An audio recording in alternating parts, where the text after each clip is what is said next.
शांति। जब तुम संपूर्ण पावन बनेंगे तभी बाप तुम्हारी बोलिहारी स्वीकार करेंगे। अपने दिल से पूछो हम कितना पावन बने हैं।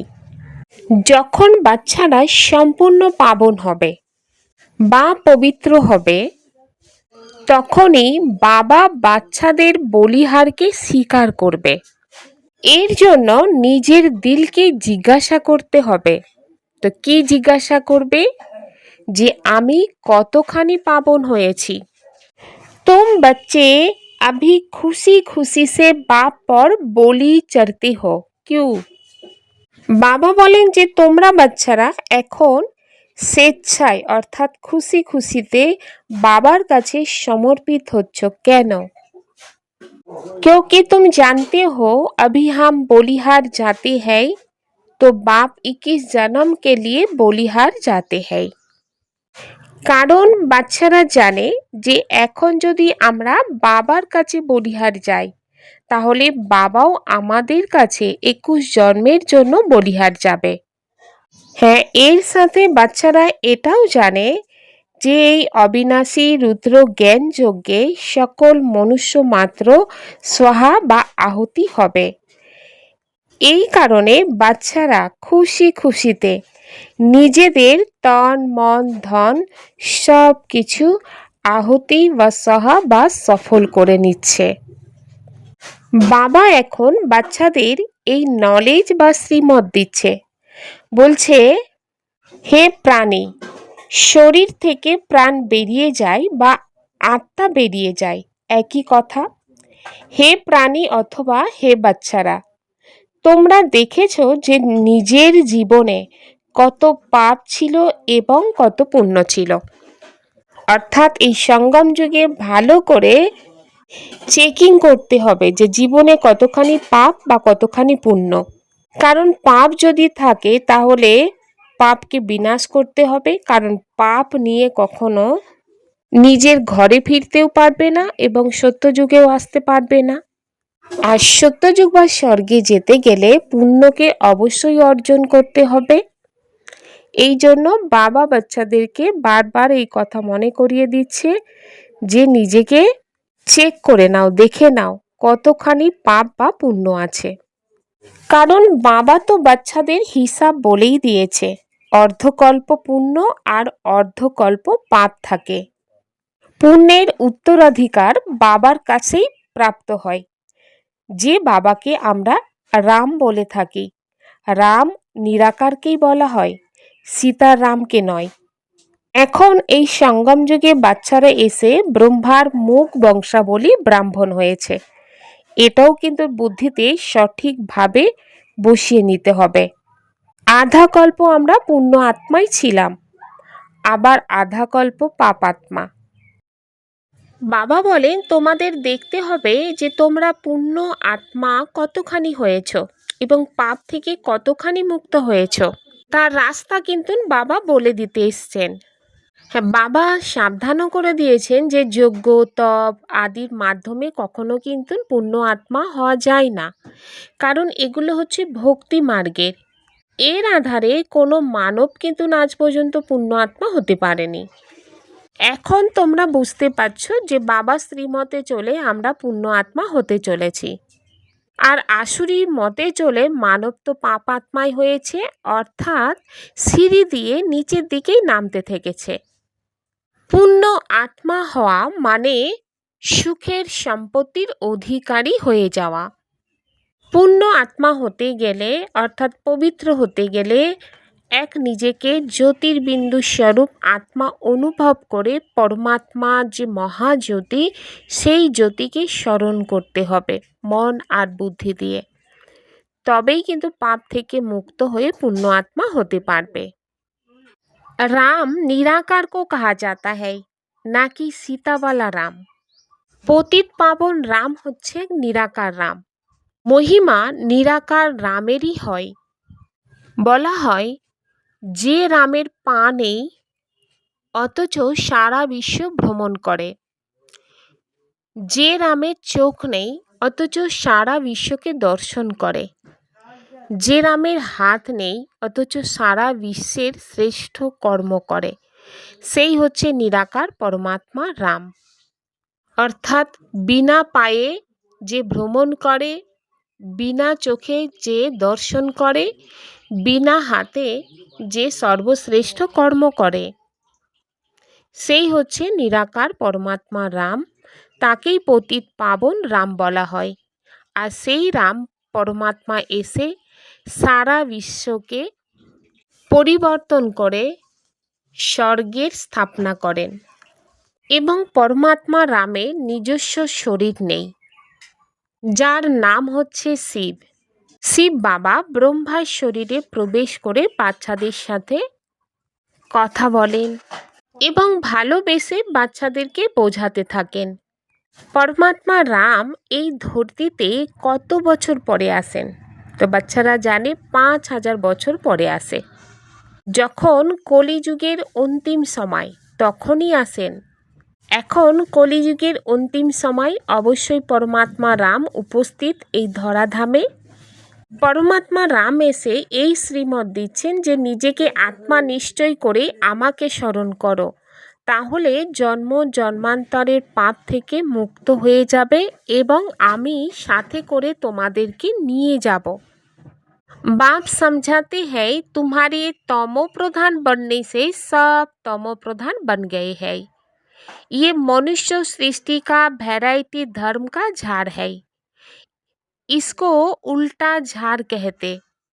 বাবা এসে বাচ্চাদের এটা মনে করিয়ে দিয়েছেন যে তোমরা যখন তমপ্রধান অবস্থায় এসে যাও তখন কিন্তু সবাই তমপ্রধান হয়ে যায়, কারণ এটা হলো মানব সৃষ্টির ভ্যারাইটি ধর্মের বৃক্ষ, যাকে উল্টো কল্পবৃক্ষ বলা হয়। এই বৃক্ষের বীজ ওপরে অবস্থিত, সেই জন্য একে উল্টো বলা হয়েছে। সেই বীজ থেকে সম্পূর্ণ বৃক্ষ বৃদ্ধি পায়। মানব বলে থাকে গডফাদার, আত্মা বলে আত্মার নাম হলোই আত্মা। আত্মার শরীরে আসে তখন শরীরের নাম রাখা হয়, খেলা চলতে থাকে। আত্মাদের দুনিয়াতে খেলা নেই, খেলার স্থান হলো এইখানে, অর্থাৎ এই দুনিয়াতে। যদিও আত্মাদের দুনিয়াতে সূর্য চাঁদ তারাগণ থাকে না, তো ড্রামায় খেলাও চলে না। রাত দিন এখানে হয় এই ধরতিতে। সূক্ষ্ম বতনে বা মূল বতনে রাত দিন হয় না। এটা হলো কর্মক্ষেত্র। এখানে মানব ভালো কর্ম করে, আবার খারাপ কর্মও করে। সত্যযুগ ত্রেতায় ভালো কর্ম হয়। তো কেন হয়?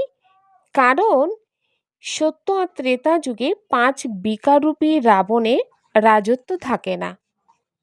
আর এই সব কথা বাবা বসে বাচ্চাদেরকে ভালো করে বোঝাচ্ছেন। কর্ম অকর্ম বিকর্মের রহস্য বলে দিচ্ছেন। বাচ্চাদের কর্ম তো করতেই হবে। কেন করতে হবে? কারণ বাচ্চারা শরীর ধারণ করে কর্মক্ষেত্রে বসে আছে, ধরতিতে বসে আছে, কর্মক্ষেত্রে বসে আছে, কর্ম করবে না তা তো কখনো হতে পারে না। তবে হ্যাঁ, সত্যযুগের মানব যে কর্ম করে সেসব কর্ম অকর্ম হয়ে যায়। অকর্ম অর্থাৎ যার কোনো পাপ বা পুণ্য থাকে না, আর সেখানে বিকর্মও হয় না, কারণ রাবণ রাজ্য নেই। সেই জন্য তার নাম হলো হেবিন বা স্বর্গ। এই সময় স্বর্গ নেই। সত্যযুগে একমাত্র ভারত ছিল, অন্য কোনো খণ্ড ছিল না অথবা দেশ ছিল না। হেভেনলি গডফাদার বলা হয়, সুতরাং বাবা নিশ্চয়ই স্বর্গ রচনা করবেন। এই কথা সব দেশবাসী জানে যে ভারত হলো প্রাচীন দেশ। প্রাচীন অর্থাৎ সব থেকে পুরানো দেশ। সর্বপ্রথমে শুধুমাত্রই ভারত ছিল, এই কথা কেউ জানে না। এখন তো নেই, তাই না? এ হলো 5,000 বছরের কথা। হ্যাঁ, তবে মানব বলেছে 3,000 বছর পূর্বে, যীশু খ্রিস্টের 3,000 বছর পূর্বে ভারত হেবিন ছিল, আর 2,000 বছর পরে হেবিন হবে। তো তাহলে টোটাল 5,000 বছর হলো। এই সব কথা মানব বুঝতে পারে না। কেন বুঝতে পারে না? কারণ মানবের বুদ্ধি এখন তমপ্রধান হয়ে গিয়েছে। ভারত হলো সবচেয়ে উচ্চ খণ্ড, প্রথম বংশ মনুষ্য সৃষ্টির। এও ড্রামাতে নির্ধারিতই রয়েছে। ধনী মানব গরিবদের সাহায্য করে, এও প্রচলিত আছে। ভক্তি মার্গে ধনী ব্যক্তি গরিবদেরকে দান করে। কিন্তু এই দুনিয়া হলো পতিত, তাই যা কিছু দান পুণ্য করা হয় পতিতদেরই করে। যাকে দান করা হয় তারাও তো হয় পতিত। পতিত পতিতকে দান করবে, তার কি ফল প্রাপ্ত করবে? যতই দান পুণ্য করেছে তবু নিচেই নেমে এসেছে। ভারতের মতন দানী খণ্ড অন্য একটিও নেই। এর জন্য বাবা বলেন, এই সময় তোমাদের যে তন মন ধন আছে সব ঈশ্বরীয় সেবাতেই অর্পণ করে দাও। একে বলে রাজস্ব অশ্বমেধ অবিনাশী জ্ঞানযজ্ঞ। আত্মা বলে, এই পুরানো শরীর এখানেই সহা অর্থাৎ ভস্মীভূত করতে হবে। কেন করতে হবে? কারণ তোমরা জানো যে সম্পূর্ণ দুনিয়ার মানব মাত্র এতে ভস্মীভূত হয়। তাই আমরাও খুশি মনে বাবার কাছে সমর্পণ করি।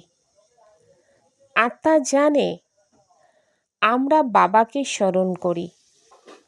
তারা বলেছে, বাবা তুমি যখন আসবে তখন আমরা তোমার কাছেই সমর্পণ করব। কেন সমর্পণ করবে? কারণ এখন আমরা সমর্পিত হলে তবেই তো বাবা আমাদের কাছে 21 জন্মের জন্য সমর্পিত হয়ে থাকবে।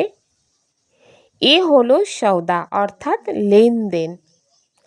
আমরা বাবার কাছে সমর্পণ করি, তো বাবাও 21 বার সমর্পণ হয়ে থাকে বাচ্চাদের কাছে। বাবা বলেন, যতক্ষণ তোমাদের আত্মা পবিত্র না হচ্ছে ততক্ষণ আমি তোমাদের সমর্পণ স্বীকার করি না। তো কি বোঝা যাচ্ছে? এক হচ্ছে বাবার কাছে সমর্পণ হলে তবেই 21 জন্মের প্রাপ্তি বাবার কাছ থেকে আমরা প্রাপ্ত করব। এর জন্য বাবা বলছেন সর্বপ্রথম তোমাদের পবিত্র হতে হবে। তো আমাদের পবিত্র হতে গেলে বাবাকে অনেক অনেক বেশি স্মরণ করতে হবে। এর জন্য বাবা এটাও বলে দিচ্ছে যে পবিত্র হতে গেলে আমাকে যে স্মরণ করবে একমাত্র আমাকে স্মরণ করতে হবে, তবেই পবিত্র হতে পারবে। কারণ তোমরা বাবাকে ভুলে গিয়েছো, আর বাবাকে ভুলে যাওয়ার কারণে তোমরা পতিত দুঃখী হয়েছো। তো মানব যখন দুঃখী হয় তারপরেই তো শরণাপন্ন হয়। আর বাবা এটাও মনে করিয়ে দিচ্ছেন যে তোমরা 63 জন্ম রাবণের কাছ থেকে অনেক দুঃখী হয়েছ। দুনিয়াতে যে দেখিয়েছে সীতার কথা, তো তোমরা একজন সীতা না, তোমরা আত্মারূপী সীতা। রাবণের জেলে ছিলে, তোমরা হচ্ছে সবাই সীতা। মানব বলেছে সীতাকে অশোক বাটিকাতে রাখা হয়েছে। অশোক মানে যেখানে শোক ছিল না, কিন্তু সীতা কেঁদেছে রামের জন্য।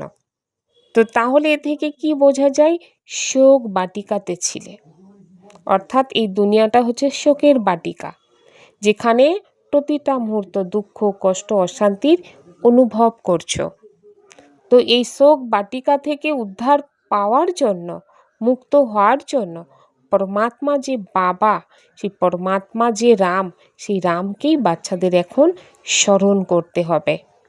আর স্মরণ করার বিধি বাবা কি বলেন?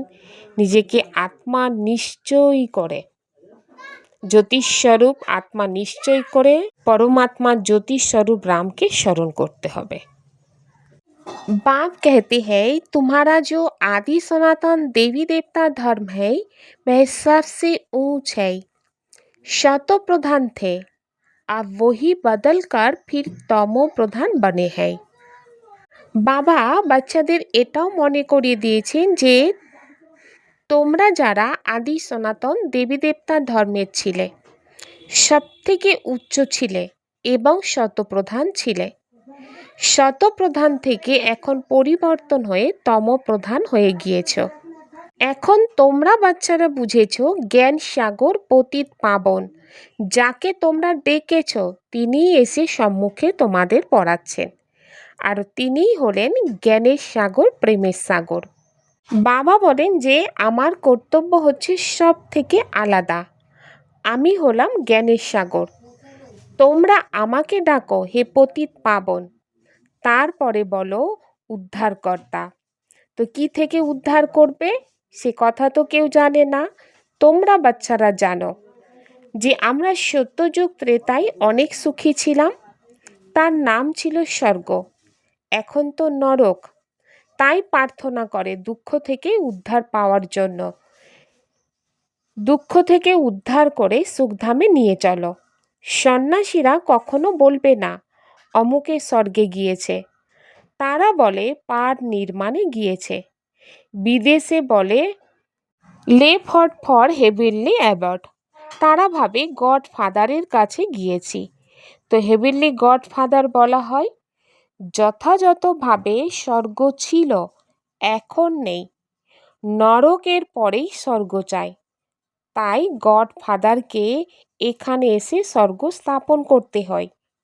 সূক্ষ্ম বতন মূল বতনে কোনো স্বর্গ নেই, বাবাকে নিশ্চয়ই আসতেই হয়। बाप कहते हैं मैं आकर प्रकृति का आधार लेता हूँ, मेरा जन्म मनुष्य मुआफिक नहीं है, मैं गर्भ में नहीं आता हूँ। বাবা বলেন আমি এসে প্রকৃতির আধার নিয়ে থাকি, আমার জন্ম মানবের মতন নয়।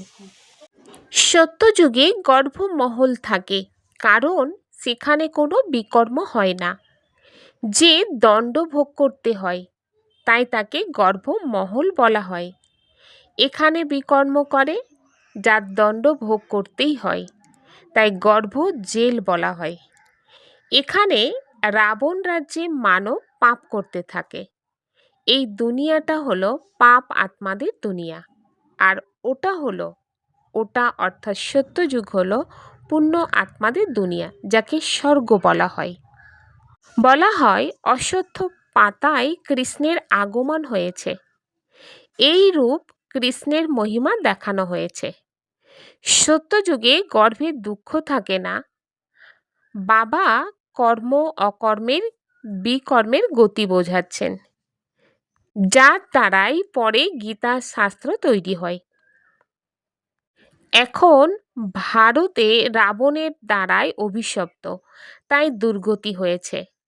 এই রূপ বিরাট অভিশাপও ড্রামায় নির্দিষ্ট আছে। বাবা এসে বরদান বা আশীর্বাদ দিচ্ছেন। তো কি আশীর্বাদ দিচ্ছেন? আয়ুষ্মান ভব, পুত্রবান ভব, সম্পত্তিবান ভব, সর্বসুখের উত্তরাধিকারী দেন। বাবা এসে বাচ্চাদেরকে পড়ান, যার দ্বারাই তোমরা বাচ্চারা দেবতা হয়ে যাও। এই রূপ নতুন রচনা করা হচ্ছে, ব্রহ্মার দ্বারাই বাবা তোমাদের আপন করেন। গায়েন আছে প্রজাপিতা ব্রহ্মা, তোমরা ব্রহ্মার সন্তান, ব্রহ্মা কুমার কুমারী হয়েছ। তো দাদুর সম্পত্তির উত্তরাধিকার পিতার দ্বারাই প্রাপ্ত করছো। পূর্বেই এইভাবে নিয়েছিলে, এখন বাবা পুনরায় এসেছেন। বাবার সন্তান বাবার কাছে যাওয়া উচিত। কিন্তু গায়েন আছে প্রজাপিতা ব্রহ্মার দ্বারাই মনুষ্য সৃষ্টি স্থাপন হয়, সুতরাং এখানেই হবে। আত্মার সম্বন্ধে বলা হবে আমরা হলাম ভাই ভাই। প্রজাপিতা ব্রহ্মার সন্তান হলে ভাই বোন হয়ে যায়। এই সময় বাবা বলেন তোমরা সবাই হলে ভাই বোন, তোমরা বাবার কাছে স্বর্গের উত্তরাধিকার প্রাপ্ত করেছিলে, এখনো বাবার কাছে উত্তরাধিকার নিচ্ছ। শিব বাবা বলেন আমাকে স্মরণ করো, তোমরা আত্মা, তোমাদের শিব বাবাকে স্মরণ করতে হবে। স্মরণের দ্বারাই তোমরা পবিত্র হবে, অন্য কোনো উপায় নেই। পবিত্র না হলে তোমরা মুক্তিধামে যেতে পারবে না। জীবন মুক্তির ধামেই সর্বপ্রথম আদি সনাতন দেবী দেবতা ধর্ম ছিল, তারপর নাম্বার অনুসারে অন্য ধর্মগুলি এসেছে। বাবা শেষকালে এসে সবাইকে দুঃখ থেকে মুক্ত করেন, তাকে বলা হয় লিবারেটর অর্থাৎ উদ্ধারকর্তা। বাবা বলেন, তোমরা শুধু আমাকে স্মরণ করো, তাহলে তোমাদের পাপ ভস্ম হয়ে যাবে। তোমরা আহ্বান করো, আমাদের পতিত থেকে পবিত্র করুন। টিচার তো পড়ান, তিনি কি তোমার চরিত্র নির্মাণ করতে পারে? এও হলো পড়াশোনা। আর বাবা জ্ঞানের সাগর এসে জ্ঞান প্রদান করেন। कर्म अकर्म और विकर्म की गति को जान, अब कोई विकर्म नहीं करना है। कर्म क्षेत्रों पर कर्म करते हुए विकारों का त्याग करना ही विकर्म से बचना है। কর্ম অকর্ম বিকর্মের গতি লাভ করে এখন আর কোনো বিকর্ম করবে না। কর্মক্ষেত্রে কর্ম করতে করতে বিকারের ত্যাগ করাই হলো বিকর্ম থেকে সুরক্ষিত থাকা। ऐसा पावन बनना है जो हमारी बलिहारी बाप स्वीकार कर ले। पावन बनकर पावन दुनिया में जाना है। तन मन धन इस यज्ञ में स्वाहा कर सफल करना है।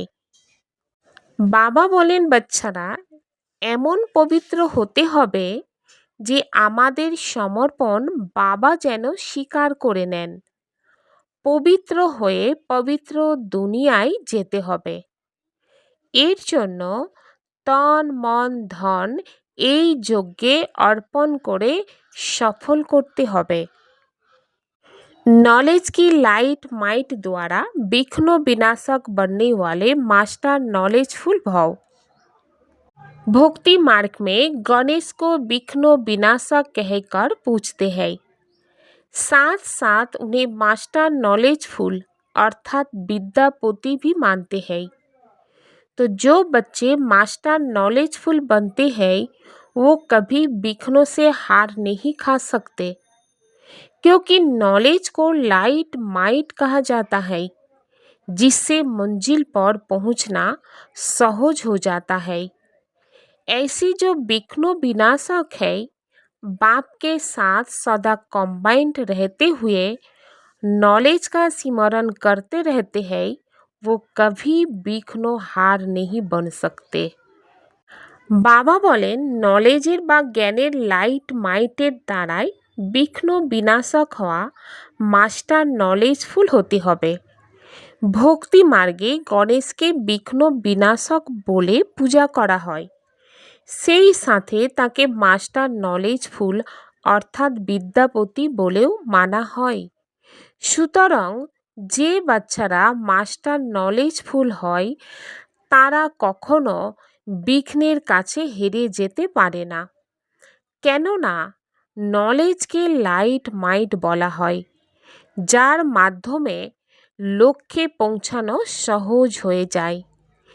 এরকম যে বিঘ্ন বিনাশক বাবার সাথে সর্বদাই কম্বাইন্ড থেকে নলেজকে স্মরণ করতে থাকে, সে কখনোই বিঘ্ন হার হতে পারে না। अंदर बाहर जो भी बुराइयां है उन्हें संपूर्ण विल कर दो तो विल पावर आ जाएगी। ভেতরে বাইরে যা কিছু খারাপ আছে তাকে সম্পূর্ণ উইল করে দিলে উইল পাওয়ার এসে যাবে। সদা অবিচল অটল একরস স্থিতির অনুভব করতে হবে। এখন অনুভবী হয়ে অন্যদের অচল অবিচল করে তোলা অনুভব করানোর সময়। এখন খেলা করার সময় সমাপ্ত হয়েছে। এখন সর্বদাই সমর্থ হয়ে নির্বল আত্মাদের সমর্থ করতে থাকো। তোমাদের মধ্যে নির্বলতার সংস্কার থাকলে অন্যদের নির্বল করে তুলবে। জ্ঞানের প্রতিটি পয়েন্টের অনুভবী হওয়ার জন্য একান্ত প্রিয় হও। একাগ্রতার অভ্যাস বৃদ্ধি করো। ওম শান্তি।